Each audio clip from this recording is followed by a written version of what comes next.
ou comment concilier business et responsabilité. Donc, j'ai l'honneur de pouvoir animer ce webinaire avec M. Choun, qui est un expert international de la RSE. Et je vais laisser Gérard se présenter en quelques mots. Oui, merci Catherine. Oui, alors effectivement, expert international dans la RSE, dans la mesure où je suis intervenu pour beaucoup d'entreprises en France et à l'international dans des secteurs extrêmement variés. Le secteur financier, la banque, l'assurance, l'industrie. Quelqu'un m'avait appelé un jour le crocodile de la RSE, ce qui est plus ou moins sympathique, mais enfin, je prends, parce que c'est vrai que j'ai commencé à m'y intéresser au début des années 2000, donc ça fait quand même pas mal de temps. J'ai collaboré à la création de la première norme française, norme AFNOR sur la RSE. Et puis, alors je préfère à la limite ce que dit le président du MEDEF Sud, qui lui m'appelle le pape de la RSE. Je trouve ça plus valorisant. Mais enfin bon, je vous laisse le choix des qualificatifs. Merci Gérard. Et moi-même, je me présente. Donc moi, je suis DGA Business Partner de Demos Formation et également DRH sur la partie stratégique donc du groupe Demos. Et pourquoi je suis aux côtés de Gérard aujourd'hui? Puisque je suis en charge également de développer la politique RSE au sein de Demos. Alors, les thèmes de ce webinaire, on a identifié 5 points avec Gérard qu'on vous propose de partager ensemble. Donc d'abord, la RSE, c'est une vision de l'entreprise qui rejoint des attentes des parties prenantes. Et Gérard nous expliquera, nous présentera ces parties prenantes. Quels bénéfices en attendre de la RSE? Comment identifier et prioriser les enjeux de la RSE? Ensuite, qui est concerné par la démarche RSE autour de l'entreprise? Et puis, comme toute action qu'on mène dans une entreprise, il faut pouvoir aussi rendre compte, communiquer des actions et des résultats de la démarche. Donc, on vous donnera quelques pistes sur ces actions et ces résultats qu'on vous propose. Donc, on va commencer déjà par la genèse de notre système économique. Et Gérard, je vous laisse prendre la parole sur les conceptions de la création de valeur qui s'affrontent. Oui, alors, la responsabilité sociétale, la RSE, c'est très à la mode aujourd'hui. Vous en avez tous entendu parler. Ceci dit, il n'était pas écrit que cette notion doive s'imposer dans les entreprises. Et j'en veux pour preuve un article très célèbre qui est paru en 1970 dans le New York Times et qui a été écrit par Milton Friedman. Alors, Milton Friedman, c'est un prix Nobel américain d'économie. Et qu'est-ce qu'il disait dans cet article? En fait, il expliquait que la RSE, c'était une perversité. Qu'il n'y a rien de pire pour une entreprise que de se lancer dans une démarche RSE. C'était une invention des communistes et que, en fait, la seule responsabilité sociétale d'une entreprise était de maximiser le profit pour les actionnaires, création de valeur pour l'actionnaire. Et en fait, notre ami Milton Friedman, il a eu raison pendant à peu près 40 ans, on va dire, 30 ans au moins.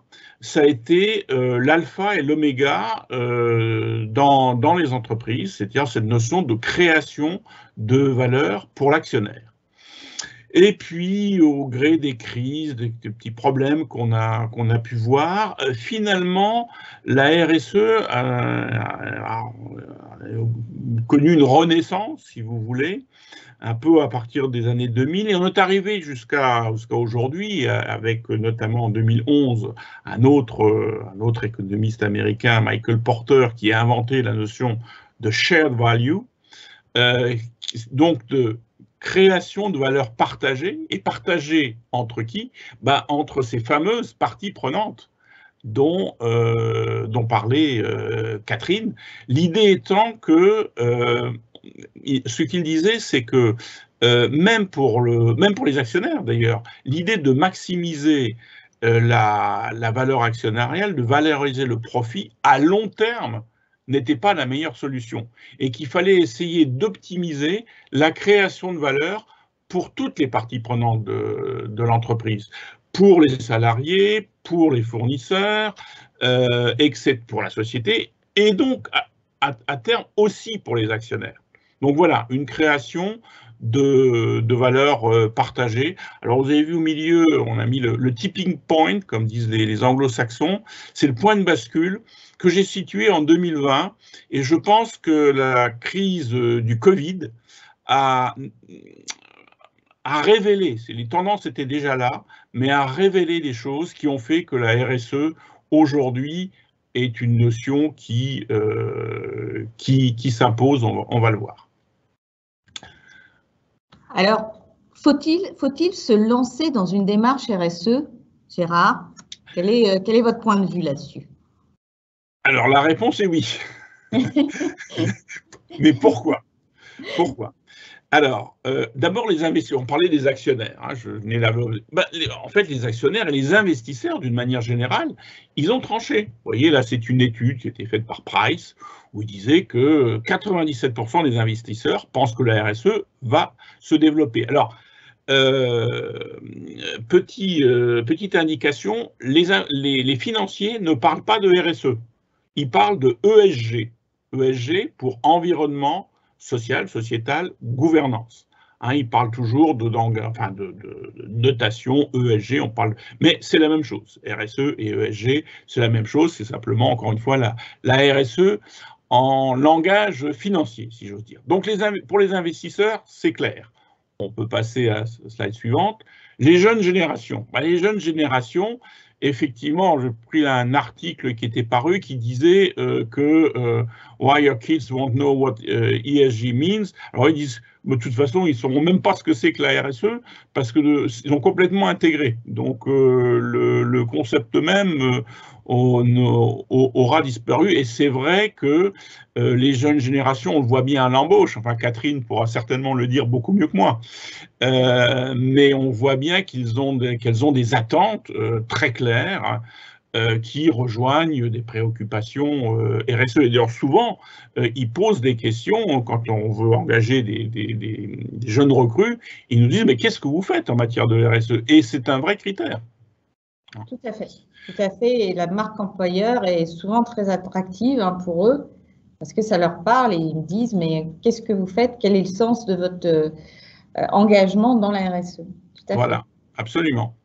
Alors, les salariés, là encore, Catherine est peut-être plus à même d'en parler, mais très clairement, les salariés ont des attentes par rapport à tous les sujets de la RSE, sont directement concernés et ils considèrent, vous voyez, à 73% que la RSE améliore les performances de l'entreprise. Il y a un petit bémol quand même, c'est que quelquefois, ils trouvent que les entreprises n'en font pas assez. Et ça, c'est un autre sujet. Alors, la société globalement. Alors là, je me suis appuyé sur une enquête qui a été faite par l'IFOP, le cercle de Giverny. C'est une enquête qui a été faite, vous voyez, en avril 2020, donc c'est relativement récent sur un échantillon représentatif. Et on demandait, pour un produit proposé par une entreprise respectueuse de l'environnement et engagée sur les sujets sociaux, êtes-vous davantage disposé à acheter ce produit? Vous voyez la progression entre août 2019 et avril 2020, et c'est 87% en 2020. Plus fidèle à ce produit, 86%. Prêt à payer plus cher pour ce produit, 68%. Autre donnée, 85% pensent que les entreprises ont une responsabilité importante dans le développement d'une société plus écologiste et équitable. Donc, on attend beaucoup de choses des entreprises. Alors, là encore, je mets un bémol ou en tous les cas une indication. Les gens en général ne sont pas trop confiants vis-à-vis des grandes entreprises. Il y a un vrai déficit de confiance vis-à-vis des grandes entreprises. Par contre, la situation est bien meilleure et même très bonne lorsque l'on évoque les PME. Les gens ont beaucoup plus confiance dans les PME. Donc, ça veut dire peut-être que les grandes entreprises ont fait un petit peu trop de greenwashing et qu'il va falloir un peu plus démontrer la réalité de l'engagement. Voilà. Alors, les dirigeants ont tranché. Alors, vous voyez Bruno Le Maire, je reparlerai de la voie Pacte, il a été très très moteur sur les aspects de la loi Pacte, raison d'être, société à mission, donc j'en reparlerai. Et lui, très clairement, dit, voilà, ceux qui ne respecteront pas les engagements environnementaux ou sociaux, les entreprises seront rayées de la carte. Ça a le mérite d'être clair. Larry Fink, alors Larry Fink, je ne sais pas si vous le connaissez, mais c'est le patron de BlackRock. BlackRock, c'est 8 000 milliards de dollars, 3 fois le PNB français. C'est le plus gros fonds d'investissement au monde. Et lui dit, pour prospérer au fil du temps, toute entreprise doit non seulement produire des résultats financiers, mais également montrer comment elle apporte une contribution positive à la société. Et il a envoyé une petite bafouille, il y a déjà 2 ans, il le fait tous les ans, à tous les PDG des entreprises dans lesquelles il était investi, dans le CAC 40, c'est à peu près la moitié, pour leur dire, si vous ne le faites pas, il faudra qu'on se cause. Paul Polman, c'est l'ancien PDG, il n'est plus maintenant, il s'est pris de sa retraite d'Unilever, mais il disait, pourquoi voulez-vous que les citoyens tolèrent des entreprises dont le seul but est l'enrichissement de quelques-uns? Voilà. Donc les dirigeants également ont tranché. Et la loi, ça c'est très important pour nous Français, la loi a tranché avec la loi Pacte dont je parlais. Et la loi Pacte, elle a fait quelque chose d'assez extraordinaire. Elle a modifié l'article 1833 du Code civil, c'est-à-dire du Code napoléonien. C'est la première fois depuis Napoléon qu'on change le Code civil sur un point, c'est qu'avant, on disait toute société doit avoir un objet licite et être constitué dans l'intérêt commun des associés. C'est ça ce qui définissait l'objet social d'une entreprise, d'une société. La notion d'entreprise n'existe pas dans le droit français, mais en termes de société. Et aujourd'hui, donc cet article 1833 a été changé et il dit la société doit être gérée dans son intérêt propre en considérant les enjeux sociaux et environnementaux de son activité. C'est-à-dire qu'aujourd'hui, la RSE, c'est dans l'objet social de toutes les entreprises. L'entreprise du CAC 40 ou la TPE de la Creuse. C'est pareil, c'est dans l'objet social. Donc une entreprise ne peut plus légalement se désintéresser de la RSE. Alors la loi, slide suivante, la loi, ah non, c'est les bénéfices. Bon, on passe d'abord pour les bénéfices. Alors, oui, pourquoi est-ce qu'on le fait? Voilà un peu toutes les raisons que l'on a pu me citer et qui sont toutes pertinentes. Bon, la meilleure réputation, c'est évident. Meilleur management des risques, très important le management des risques aujourd'hui. Donc, si vous avez un meilleur management des risques, vous pouvez prendre effectivement des décisions de manière plus éclairée. La compétitivité accrue. On sait bien qu'aujourd'hui, on en parlait tout à l'heure, les donneurs d'ordre qui vous demandent ce que vous faites en matière de RSE, si vous ne faites rien, ben vous avez un fort risque de perte de marché, de même pas être appelé d'ailleurs. L'innovation, le fait de travailler la RSE vous donne des idées d'innovation. Alors, ce qui vient, la première qui vient à l'esprit, on dirait, c'est l'éco-conception des produits. Mais il y en a plein d'autres, hein. Ce n'est pas uniquement sur le produit. Une meilleure acceptation sociale. Et oui, c'est mieux que d'être vu comme un prédateur. La loyauté accrue des collaborateurs, on l'a un petit peu évoqué. C'est sûr que les collaborateurs préfèrent travailler pour une société qui contribue à l'intérêt général plutôt que d'améliorer l'EBITDA 2 points derrière la virgule. Meilleure relation avec les parties prenantes, j'allais dire c'est fait pour, donc normalement, effectivement, on devrait avoir ce bénéfice. Très important aujourd'hui, très important aujourd'hui, alors que ça a été beaucoup moins il y a encore 2 ou 3 ans. Accès facilité à des financements. Hier encore, je lisais qu'une agence de notation crédit pour les PME qui disait 40 à 50% de nos critères sont des critères RSE. Pour du crédit classique, là on ne parle pas de crédit classique. Moins de litiges avec les consommateurs, bien sûr. Éthique des affaires renforcée, ça fait partie des axes de la RSE, la corruption, etc. Et plus forte attractivité. Voilà les bénéfices qu'on peut attendre. J'ai tendance, moi souvent, quand j'ai rencontré les dirigeants, à renverser la question. En disant, si vous vous engagez dans une démarche RSE, voilà les bénéfices que vous pouvez en attendre, et donc voilà les bénéfices que vous devez rechercher. Alors évidemment, pas tout de suite en même temps, ça c'est pas possible, hein, mais sur une période de plusieurs années, normalement, une démarche bien construite, bien faite, ça vous amène ces bénéfices-là. Tout à fait, Gérard. Alors, et donc chez Demos, qu'en est-il? Alors, effectivement, pour témoigner là sur le terrain, effectivement, qu'est-ce qu'on peut attendre en fait d'une démarche RSE? Déjà, dans la démarche, à mon sens, elle doit être inscrite dans la stratégie de l'entreprise, portée par effectivement sa gouvernance et son COMEX, et elle doit diffuser jusqu'aux collaborateurs sur le terrain. Ce que l'on peut attendre, déjà, les premiers, je dirais, clients internes sont nos collaborateurs. Donc, effectivement, c'est une loyauté accrue des collaborateurs et, je dirais, prendre soin de ses collaborateurs, c'est avoir des collaborateurs qui sont motivés. Ça va être des collaborateurs qui vont venir co-construire parfois un projet d'entreprise avec beaucoup d'enthousiasme. Et on sait que, par exemple, dans le secteur de la formation, on est en transformation. On a effectivement un challenge à relever, notamment accéléré par le Covid et la digitalisation. Donc ça, c'est un premier bénéfice qu'on peut avoir. L'autre bénéfice va être effectivement une éthique avec nos clients que l'on sert, que ce soit du B2B, que ce soit du B2G. Et effectivement, dans des appels d'offres, on peut avoir une série de questions qui vient nous tester sur où en êtes-vous de votre RSE.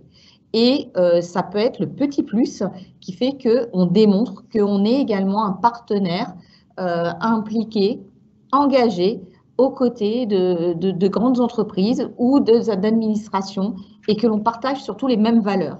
Donc ça, c'est également un bénéfice, à mon sens, très fort dans une stratégie d'entreprise. Et puis ensuite, c'est aussi être, je dirais, très proche de nos fournisseurs.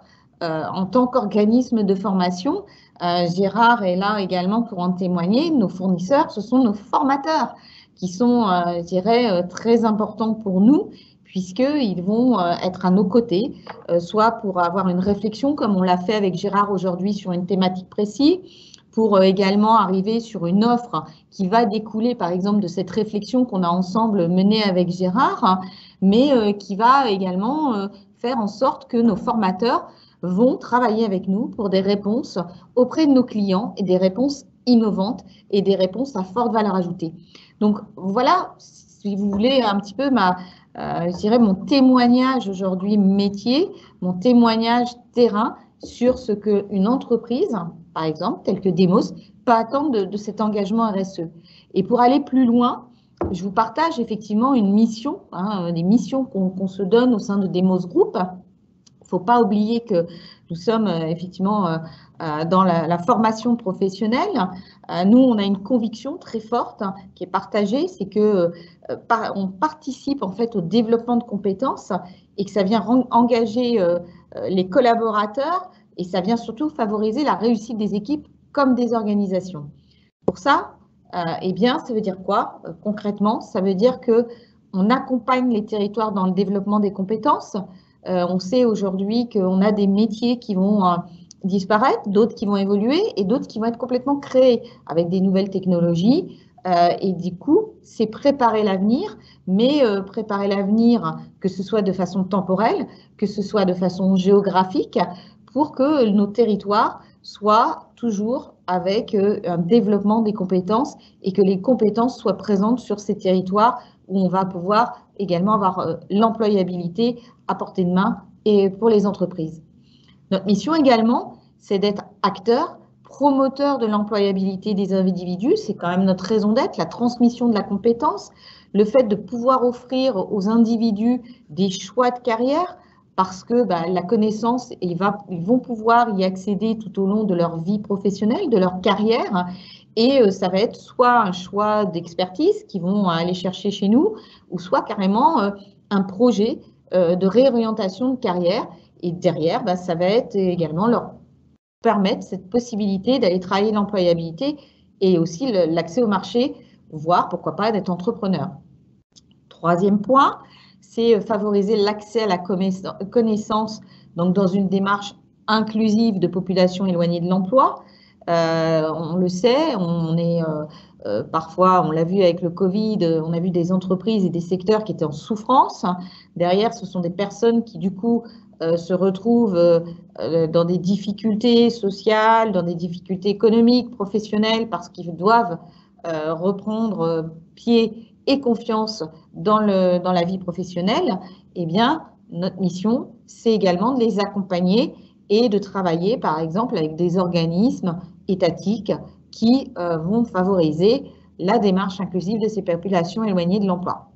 Alors, ça peut être effectivement des chômeurs, mais j'ai également un petit clin d'œil pour les travailleurs handicapés sur lesquels aujourd'hui Demos s'engage tout au long de cette semaine, puisque c'est pour ça que vous avez le petit logo activateur de progrès, où on favorise l'insertion des personnes handicapées dans le milieu professionnel. Après, je vous ai mis un petit logo avec notre offre, c'est-à-dire qu'aujourd'hui, je vous l'ai dit, Demos, dans le secteur de la formation, il y a plusieurs possibilités d'apprendre. C'est du présentiel, très connu, de la distance, du blend learning et des prestations de formation qui sont personnalisées suite à une demande d'un de nos clients quand on fait de l'intra. Donc, voilà un petit peu mon témoignage par rapport à ce que vous a proposé Gérard sur ces premières notions de RSE. Je vais relaisser la main et le relais à Gérard. Identifier les enjeux en s'appuyant sur l'ISO 26000, mais pas uniquement. Ça veut dire quoi, ça, Gérard? Oui, alors effectivement, quand on se pose la question dans une entreprise, finalement, la RSE, c'est quoi chez nous? Il y a un référentiel qui existe, qui a le mérite d'exister, qui s'appelle l'ISO 26000. Donc, c'est une norme internationale sur la responsabilité sociétale, RSO, des organisations, mais donc ça concerne principalement les entreprises. Alors, cette norme, elle est sortie en 2010, déjà, novembre 2010. Elle a été signée par 190 pays, elle a mis plus de 5 ans à s'élaborer. Enfin, c'est une norme totalement hors norme et j'ai participé à l'élaboration de cette norme. Alors, qu'est-ce qu'elle dit en fait? Elle dit, si une entreprise veut se déclarer responsable, il faut qu'elle aborde 7 questions centrales. Ces questions centrales concernent, on le voit ici, les droits de l'homme, les relations et conditions de travail, l'environnement, la loyauté des pratiques, les questions relatives aux consommateurs, tout ce qui touche aux communautés et à l'ancrage territorial, et j'en oublie une, mais qui est la plus centrale, c'est la gouvernance. Voilà. Et on ne peut pas dire, par exemple, je suis Demos, je suis dans la formation, je ne fabrique pas de produits, regardez, il n'y a pas de cheminée chez moi, pas de fumée qui sort, donc je ne m'occupe pas de l'environnement. Non, vous ne pouvez pas dire ça. Vous devez vous poser la question de l'environnement et voir quels sont vos enjeux au niveau environnemental. Alors après, quand on rentre dans le détail de la norme, vous avez ce que la norme appelle des champs d'action. Et là, effectivement, si je prends les droits de l'homme, vous allez avoir quelque chose sur le travail infantile. Et vous pouvez dire, je suis Demos, eh bien je ne fais pas travailler des enfants. Et donc, il n'y a pas d'enjeu. C'est possible. C'est possible, mais il faut quand même faire attention, parce que ce n'est pas simplement les enjeux et les risques chez vous, mais dans toute votre zone d'influence, y compris donc la supply chain, la chaîne d'approvisionnement. Et on s'est rendu compte, comme ça, il y a quelques années, qu'à Bercy, au ministère des Finances, à Bercy, il y avait un problème de droits humains, il y avait du travail forcé. Alors, ce n'était pas les fonctionnaires de Bercy qui étaient en travail forcé, mais c'était par le biais de la sous-traitance du nettoyage. On s'est rendu compte qu'il y avait des personnes qui étaient en situation de travail forcé. Donc attention à ne pas conclure trop vite qu'il n'y a pas de sujet. Il faut bien regarder dans l'ensemble de de sa zone d'influence. Donc tout ça est très précisément décrit dans la norme ISO 26000. Alors pourquoi je dis c'est très bien de s'appuyer là-dessus, mais pas uniquement. Ben, pas uniquement parce qu'il y a des sujets qui n'ont pas été traités par l'ISO 26000, notamment le sujet du numérique. Il y a d'ailleurs un rapport qui est sorti aujourd'hui sur le numérique responsable. On en parle beaucoup. Vous utilisez tous des ordinateurs. Hein. Vous faites, et puis la transition numérique, c'est quand même un élément important. On parlait du blended learning ou des formations hybrides. J'en ai fait une, ça marche très bien d'ailleurs chez Demos. Je peux en témoigner. Voilà, le numérique, ça a changé les choses. Et donc, il y a une question relative au numérique responsable. Ça, c'est pas dans la norme ISO 26000.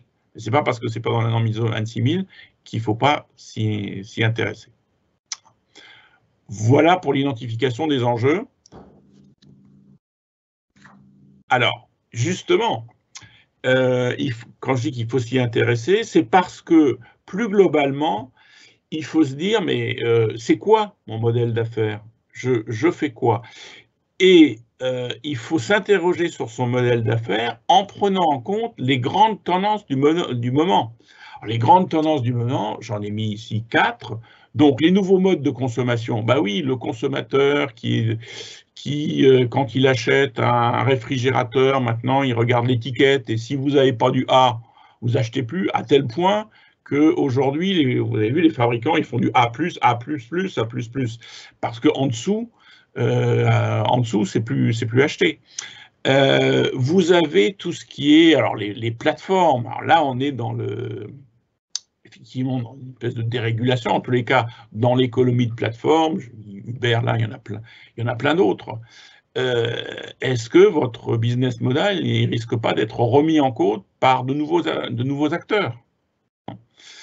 La transition numérique dont je viens de parler. Transition numérique, c'est quelque chose de majeur. Vous pouvez disparaître si vous ne prenez pas en compte ces aspects, si vous ne prenez pas en compte la révolution numérique. Et bien sûr, la transition écologique, énergétique, dont il est beaucoup question. Donc vous voyez là qu'il y a ces 4 grands drivers, comme on dit en très mauvais français, et vous avez des impacts positifs ou négatifs sur la RSE. Hein, par exemple, il y a la pression des consommateurs qui accélère la transition écologique. Ça, c'est positif. Mais le numérique peut favoriser des comportements non écologiques. Ça, c'est négatif, etc., etc. Donc, il faut comprendre son business model en fonction du contexte général. Alors, ce contexte général, on le décrit souvent comme étant VUCA. VUCA, c'est un acronyme, c'est les Américains qui ont inventé ça. Qu'est-ce que ça veut dire, VUCA? C'est V pour volatile, c'est-à-dire que c'est un environnement avec des changements extrêmement rapides, mais sans structure très lisible et sans tendance claire. U, c'est pour uncertainty, donc c'est-à-dire l'incertitude. Alors ces changements qui sont très perturbateurs, ils sont fréquents, et donc du coup, le passé, effectivement, n'est plus un très bon prédicteur de l'avenir. C'est pour complexe, c'est que les facteurs explicatifs, ils sont multiples, ils sont enchevêtrés, et les mêmes causes ne produisent pas effectivement les mêmes effets. Et A, c'est pour ambigu. On a aujourd'hui beaucoup de mal à savoir ce qui est vrai, ce qui est réel. Il y a tous les fake news, par exemple, et les grandes diversités des interprétations. Donc, dans ce contexte VUCA, la demande de sens de la part de tous, d'ailleurs, est de plus en plus forte. Alors effectivement, c'est un peu ce que j'ai essayé de traiter dans mon dernier livre que Geoffroy Roux de Bézieux a gentiment préfacé. Et il y a cette notion qui est importante, c'est qu'effectivement, une entreprise se reconnaît dans l'histoire qu'elle se raconte à elle-même sur elle-même. Alors vous allez me dire, oh, bon, c'est un peu philosophique, ça, c'est littéraire. Pas tout à fait. C'est quelque chose de très important. Il y a un prix Nobel américain l'an dernier qui a écrit un bouquin là-dessus sur Economic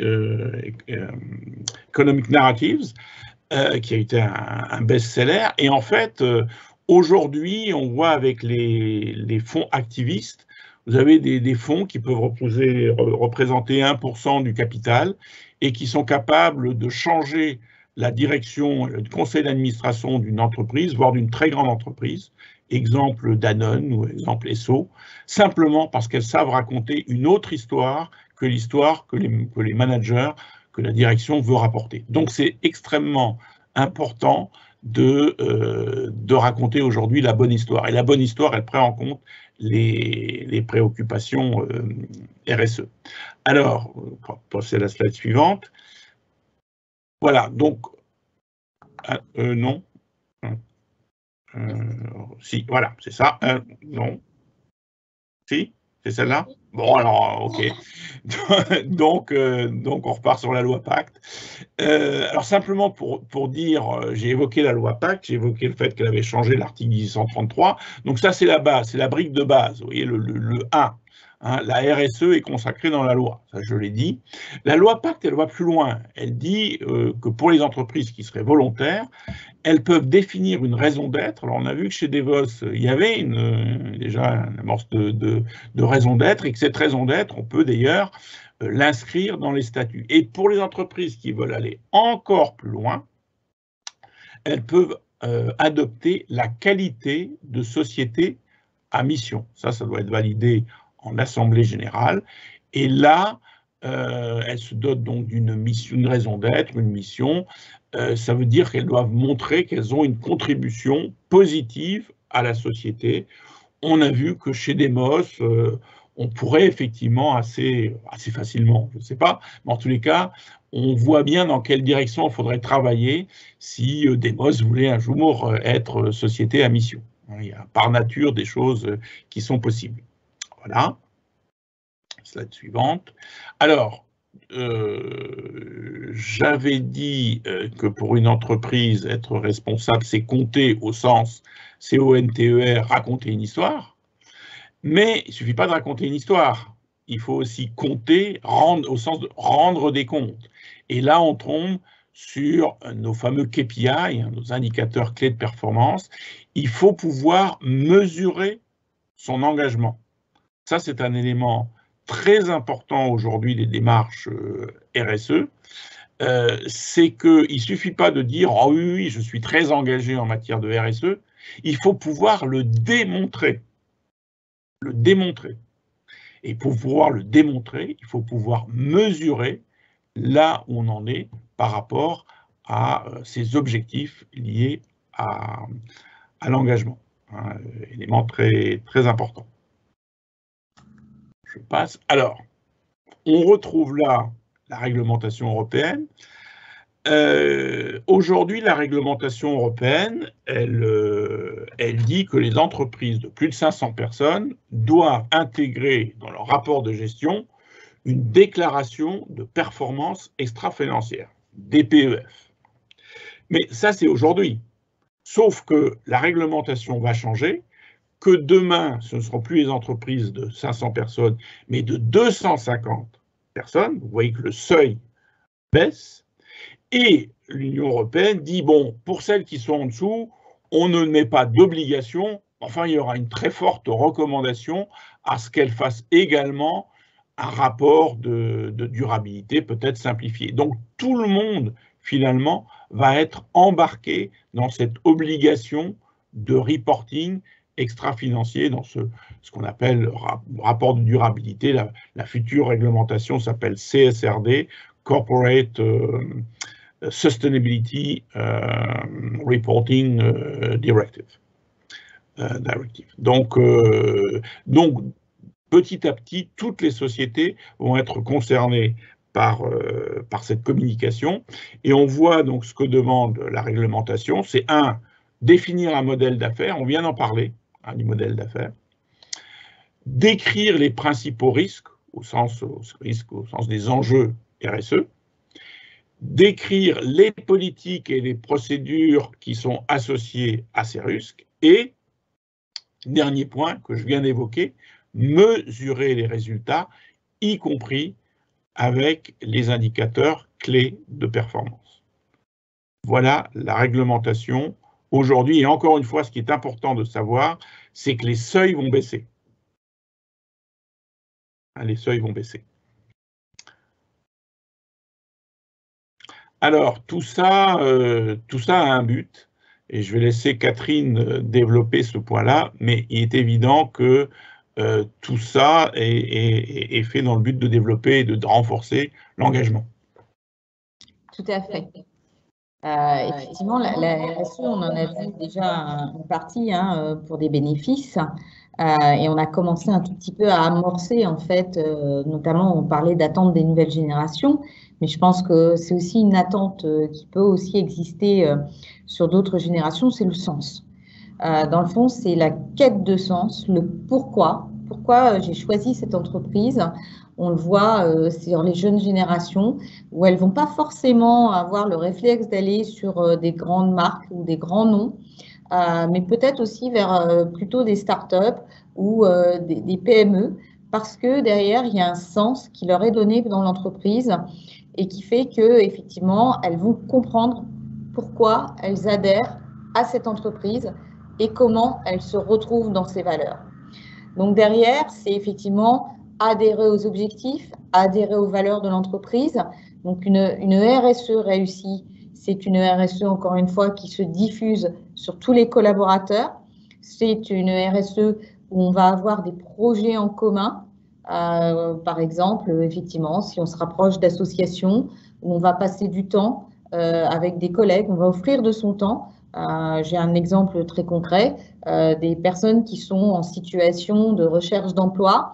Eh bien, si des collaborateurs ont la possibilité d'aller faire quelques heures pour aller, je dirais, aider ces personnes en recherche d'emploi, pour refaire un CV, pour effectivement les faire travailler sur un entretien, en fait, qui va leur amener de la confiance sur un projet qu'ils doivent reconstruire. Et du coup, derrière, au-delà d'une action, c'est vraiment aller sur des valeurs de solidarité, des valeurs d'entraide que la société affiche, mais pas que la société vit aussi de l'intérieur et qui le fait partager à ses collaborateurs.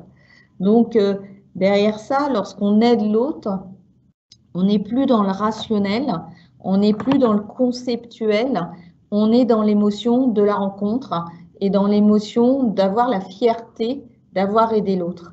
Et aussi, si on prend de la hauteur, la RSE, c'est effectivement quel est notre rôle, nous, entreprises, dans la société. Comment aider demain à effectivement contrôler plus et amener notre petite pierre à l'édifice, à la réflexion écologique, environnementale. Comment amener notre petite pierre à l'édifice pour permettre que les populations puissent avoir accès à la connaissance.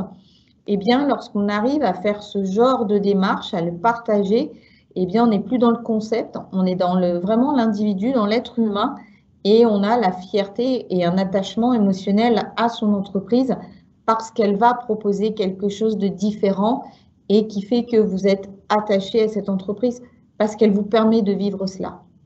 Et derrière, lorsque vous êtes dans une émotion positive, automatiquement, vous allez amener de l'énergie qui fait que eh bien, vous allez pouvoir effectivement trouver du temps, consacrer du temps à l'autre, et puis du coup être vraiment sensible à tout simplement des petits gestes, des éco-gestes par exemple. Tout simplement, je crois qu'on n'est pas les seuls à faire la chasse au gaspillage électricité. Eh bien, il faut que lorsqu'on arrive dans une salle et qu'on a l'habitude de trouver cette salle propre, lumière éteinte, lorsqu'on repart de la salle, eh bien, la salle est aussi propre parce qu'on a su déjà trier, je dirais, les choses qu'on a utilisées pour prendre un café, pour prendre un verre d'eau, mais également avant de fermer la porte, on s'est préoccupé de savoir si l'électricité était bien coupée. Tout cela, ben, c'est des petits efforts, oui, au quotidien, qui semblent être hyper anodins, mais en fait, qui sont vraiment, une fois cumulés, eh bien, la source vraiment d'une contribution. Et on est tous contributeurs, chacun à notre niveau. Là, pour le coup, on ne parle pas de direction générale, on ne parle pas de collaborateurs, il n'y a pas de clivage. On est des individus qui faisons un effort pour que demain, eh bien, notre société soit, je dirais, meilleure et chacun a un rôle à jouer là-dessus.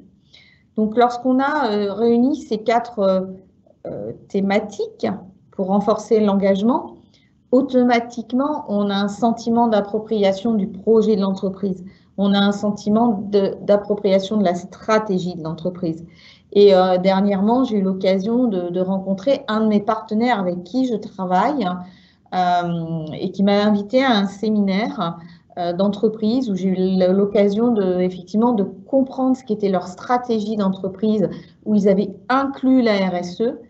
Eh bien, je peux vous dire que lorsqu'effectivement ils viennent nous dire, ben voilà, nous on travaille avec des travailleurs et surtout des sportifs handicapés, on promue une équipe handisport, vu de l'entreprise, on se dit, mais dans le fond, quel est l'intérêt?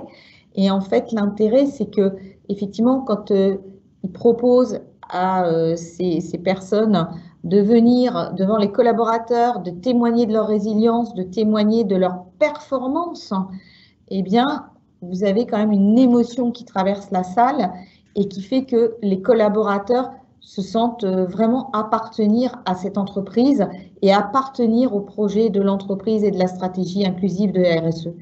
Donc, c'est juste un petit exemple, évidemment, hein, la RSE, c'est pas que ça, on l'a vu, hein, Gérard nous l'a bien dit, mais c'est juste cet exemple côté collaborateur. Donc, la RSE renforce, mais pas que. La RSE, si on avait, avec Gérard, à synthétiser je dirais, son impact direct, eh bien, c'est sortir du lot, c'est affirmer sa différence. Et c'est ce lot de crayons, et j'adore parce que l'image est vraiment très forte. Oui, on est tous différents, mais sauf que quand vous sortez du lot, ça se voit tout de suite parce que vous avez des valeurs, parce que vous avez effectivement des collaborateurs engagés, vous avez une entreprise qui se soucie également de ses clients, qui se soucie de ses prestataires, où les valeurs, la gouvernance, tout le monde est aligné et chacun amène sa pierre à l'édifice. Donc en fait, tout le monde regarde ce que je regarde, mais personne ne voit ce que je vois. C'est Chateaubriand qui nous livre cette dernière, je dirais, réflexion pour dire qu'effectivement, la RSE, c'est être différent et c'est sortir du lot. Et ça, quand on a des partenaires avec lesquels on travaille qui sont sensibles à partager ces valeurs, eh bien, automatiquement, le business se fait de façon beaucoup plus facilement. On se comprend, on est sur la même longueur d'onde et ça a une vraie valeur ajoutée. Hein, quand Gérard disait effectivement en termes de financier, eh bien, on a l'environnement, on a le social et on a la gouvernance. C'est vrai que là, vous avez ces 3 grosses thématiques qui arrivent sur affirmer sa différence. Donc voilà ce que on voulait vous partager. Gérard, si tu veux conclure. Moi, je crois qu'on a tenu à peu près le temps. On va laisser un petit peu de temps pour les questions. Et on vous remercie évidemment de votre attention. Donc, si vous avez des questions à nous partager. Alors, on a une première question. Donc, ma société travaille dans le conseil et développement dans le secteur de l'aménagement des espaces verts et l'installation des potagers pour les entreprises. Je voudrais savoir quelle place ce type de prestation occupe dans le bien-être des salariés et le développement de la RSE en entreprise. Gérard, je vous laisse peut-être… Alors, c'est une bonne question. Je ne sais pas si je suis moi le plus à même pour y répondre. Je pense que c'est en fait les gens dans cette entreprise qui devraient étudier. Enfin, c'est une très bonne question. Parce que la réponse n'est pas évidente, mais je suis persuadé qu'on peut avoir des éléments de réponse. Et donc, je les inciterai vivement à peut-être discuter avec leurs clients, à discuter avec les salariés de leurs clients pour pouvoir trouver ces éléments de réponse. Parce que à ce moment-là, ils pourraient effectivement dire, ben nous, bon, bien sûr, vous avez des plantes vertes, mais voilà ce que cela apporte aux collaborateurs. Voilà l'effet bénéfique, positif que ça a sur les conditions de travail du collaborateur. Alors encore une fois, moi, je ne suis pas qualifié pour donner la réponse, mais voilà, il y a certainement des éléments de réponse et c'est certainement un sujet à creuser pour cette entreprise. D'autres questions, Jennifer? Alors, une deuxième question. Une entreprise est nommée comme société. Or, une société est un environnement composé de plusieurs individus de divers niveaux sociaux. Être acteur allant dans le sens de la préservation d'une entreprise, n'est-ce pas instaurer une vie d'entreprise saine, ouverte, vouée au respect et allant dans l'implication volontaire de tous et de toutes?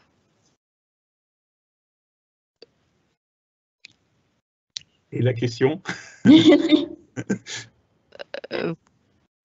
Être acteur allant dans le sens de la préservation d'une entreprise, n'est-ce pas instaurer une vie d'entreprise saine, ouverte, vouée au respect et allant dans l'implication volontaire de tous et de toutes? Oui, alors, je l'ai dit, mais enfin très très rapidement, effectivement, on n'avait pas beaucoup de temps, mais d'abord en France, il faut le savoir, hein, là, la question, on parle de société et d'entreprise. C'est intéressant, parce que, encore une fois, dans le droit français, la notion d'entreprise, au sens de communauté d'intérêt, hein, n'existe pas.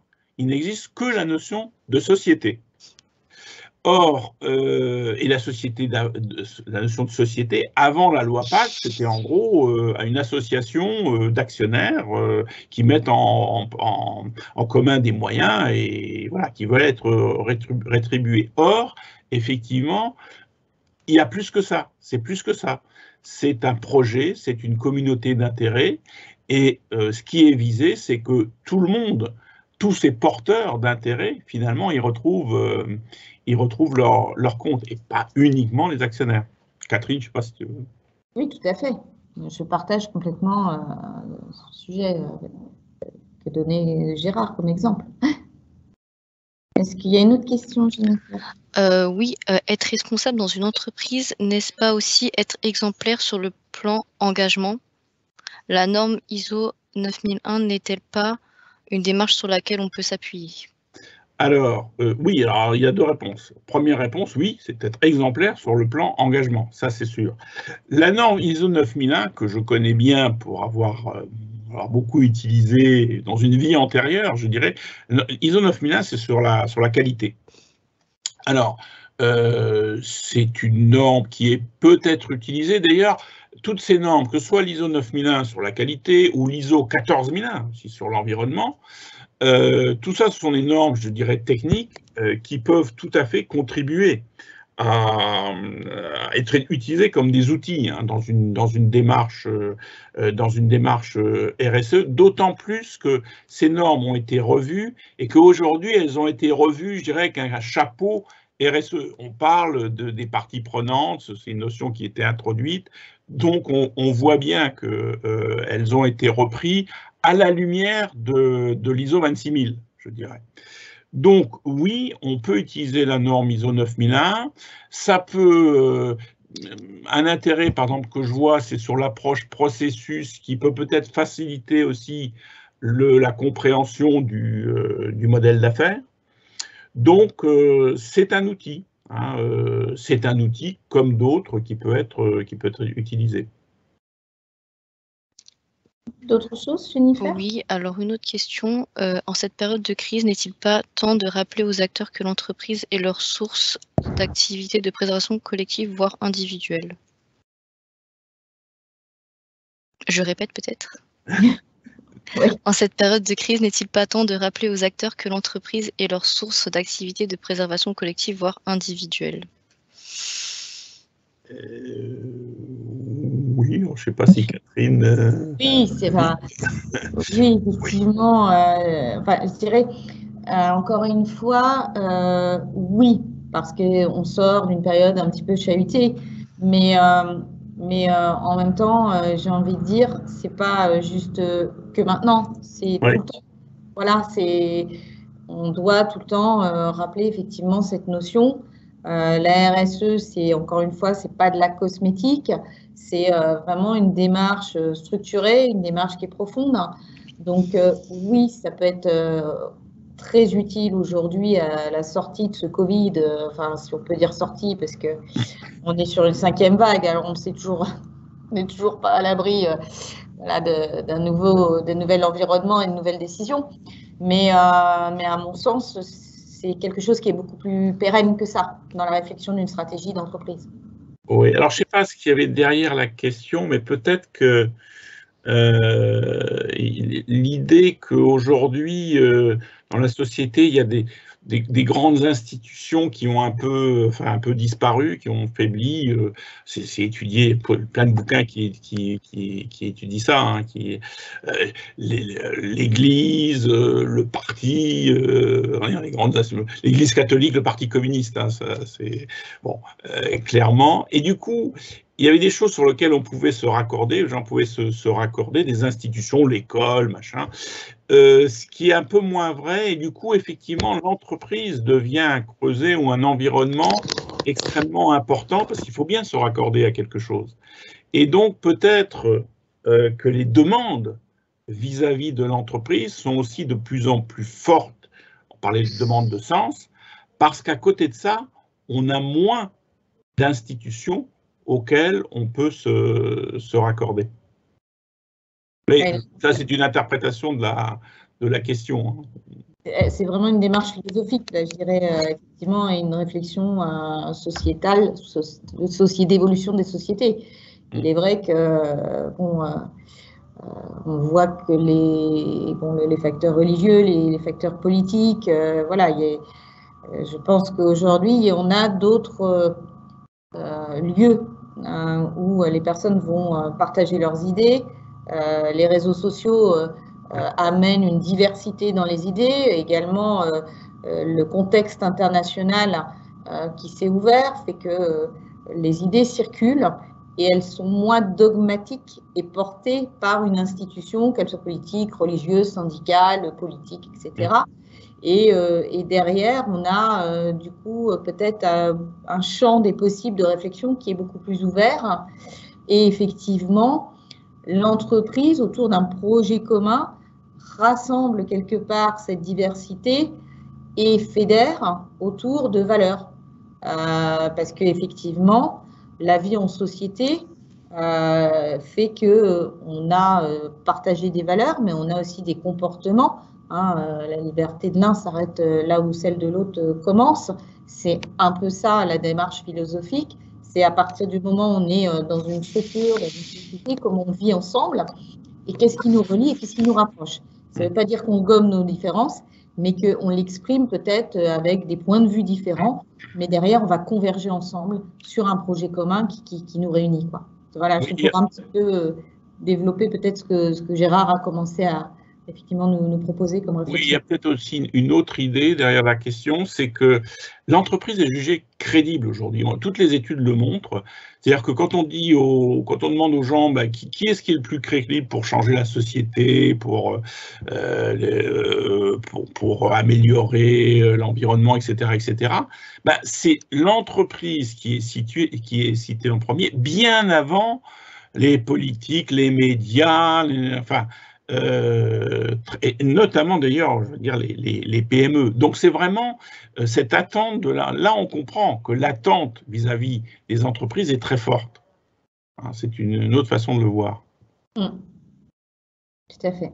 Et d'ailleurs, ce qui explique aussi un contexte très réglementaire où, voilà, moi, ça fait plus de 20 ans également que j'ai une appétence pour les ressources humaines, qui est mon métier de départ. Et j'ai vu différents textes qui sont arrivés, qui sont venus enrichir une réflexion RH. Donc, effectivement, il y a RSE, il y a l'inclusion du handicap, il y a tout ce qui est plan de développement de compétences. Il y a énormément de textes législatifs qui sont arrivés sur le bureau des RH, les seniors par exemple, et qui en fait sont des sujets sociétaux qui arrivent dans l'entreprise et que l'entreprise doit traiter et dont elle doit se saisir. Mais en fait, quand on prend de la hauteur, on se dit, OK, mais dans le fond, c'est de la RSE. Hein, on a fait de la pro sans le savoir. Voilà. Absolument. Alors ça me permet, je vais rebondir sur ce qu'a dit Catherine, parce que c'est un point très important. C'est le fait qu'il y a une porosité de plus en plus forte entre ce qu'on appelle le hard law et la soft law, le droit dur et le droit souple. C'est-à-dire qu'il y a des choses qui avant étaient dans le droit souple, c'est-à-dire des grands traités, des machins, et qui sont rentrés dans la loi. Catherine parlait de RH. Je sais pas, un indicateur d'égalité femmes-hommes, c'était, voilà, ça c'est typiquement de la RSE dans l'ISO 26000, on dit il faut aller vers l'égalité. Et puis là, maintenant, bah, vous devez renseigner un indicateur, c'est dans la loi. Hein. La corruption, il y a 10 ans, c'était, non, c'est pas bon, c'est pas bien de faire ça. Aujourd'hui, c'est la loi Sapin 2. La protection des données personnelles, c'était aussi, c'est bien de faire attention à ça. Mais aujourd'hui, c'est RGPD. Donc, on voit de plus en plus cette porosité et cette judiciarisation, d'ailleurs, de thématiques RSE. C'est-à-dire, ce qui était autrefois c'est bien de le faire, hein, aujourd'hui, c'est obligatoire de le faire. Une dernière question peut-être, parce que vu l'heure qui avance. Oui, alors une dernière question, donc qui est plus à même dans une société d'instruire ou d'impulser cette démarche RSE. Association d'acteurs avec la direction, les salariés, les organisations syndicales? Bah, j'ai un petit peu répondu, enfin quand on interroge les Français là-dessus, eux ils répondent l'entreprise. Encore une fois, avant les politiques, avant les syndicats, avant les médias, hein, avant tous ces acteurs-là, le premier acteur qui est jugé efficace et crédible, c'est l'entreprise.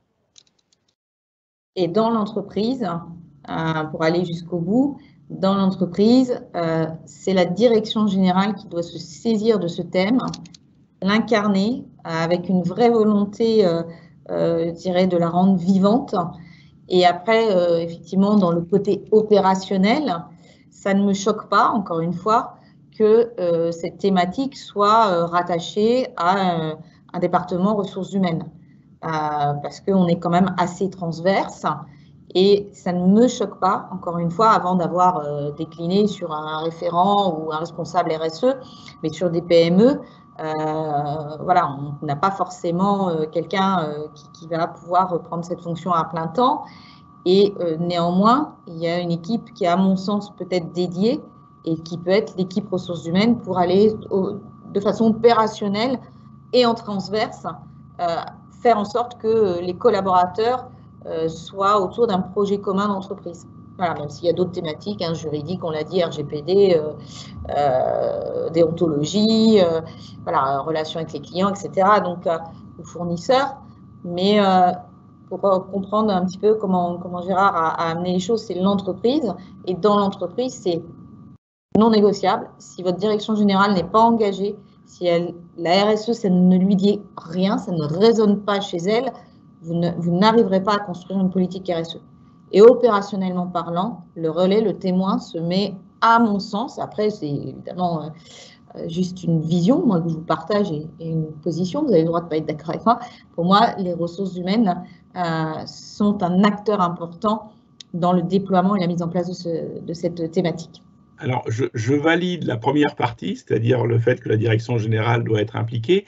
Après, en fait, c'est à la fois, enfin, dans mon expérience, et j'ai quand même vu beaucoup d'entreprises qui sont engagées, qui doit effectivement prendre en charge, si j'ose dire, le projet. Ça peut être tout à fait les ressources humaines, comme le dit Catherine. Mais ça, c'est très variable. Ce que j'ai constaté, c'est que c'est la personne qui a peut-être le plus d'appétence pour le sujet. Alors, ça peut être le directeur, la directrice des ressources humaines. Mais moi, j'ai vu directeur de la communication, directeur financier, etc. J'ai tout vu. J'ai absolument tout vu. Et je dirais, parce qu'effectivement, on parle, c'est une démarche transversale, donc il y a tout le CODIR, mais enfin, il faut quand même que quelqu'un prenne un peu ça en charge, quoi. Et en fait, il n'y a pas de règle. c'est vraiment celui qui se sent le mieux, enfin le plus en phase avec ça, et qui fera, voilà, qui poussera un petit ses collègues aussi à aller dans le bon sens. Donc il n'y a pas vraiment de règles sur qui doit se charger enfin porter d'une manière opérationnelle la démarche, telle que j'ai pu le constater. Donc la réflexion est ouverte. Voilà. Il est 15 heures. Donc on va s'arrêter là, Jennifer, pour les questions. On espère que voilà, on a pu satisfaire un certain nombre d'entre vous si vous partagiez les mêmes questions que vos collègues. On vous remercie. Moi, je remercie chaleureusement Gérard Schoun, donc, qui a accepté de faire ce webinaire avec moi en pleine semaine du handicap. Donc, ça me semblait aussi donner du sens à ce webinaire aujourd'hui dédié à la RSE. Il y a un replay qui vous sera bien sûr adressé. Et puis, n'hésitez pas, si vous voulez aller plus loin avec nous, et notamment Gérard, qui, encore une fois, intervient à nos côtés sur ces thématiques. Et que, écoutez, on est à votre disposition et on espère que ce webinaire vous a amené et apporté des éléments de réponse sur cette première réflexion de RSE. On va vous souhaiter une bonne après-midi et on vous dit à très vite. Merci, au revoir. Merci à tous, au revoir.